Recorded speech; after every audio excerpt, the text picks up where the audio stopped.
Logic இல்லாமல் சில விஷயங்கள் வந்து போகின்றன. அது கதையுடைய ஓட்டத்தில் அது ஒன்றும் பெருசாக தெரியலை. இந்த படத்தில் சீமை கருவேல மரங்கள்ங்கிறது விக்ரம் சுகுமாரனுக்கு ஒரு விஷயம் தெரியல.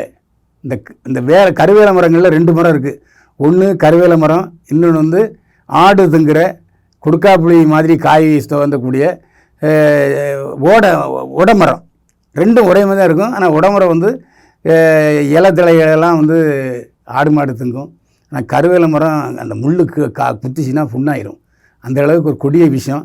அந்த கருவேல மரங்களுக்கும் சீமை உடை மரங்களுக்கும் தெரியாமல் இருந்திருக்கிறார் என்பது மட்டும் தெரியுது. அது மட்டும் இல்லை, மந்திரி நினச்ச உடனே ஒருத்தரை இன்ஸ்பெக்டரை சப் இன்ஸ்பெக்டர் இப்போ கொடுத்துட முடியாது. அதுக்கெல்லாம் நிறைய வரைமுறைகள் இருக்குது. அந்த மாதிரி சில லாஜிக் படத்தில் இருக்குது. அதே மாதிரி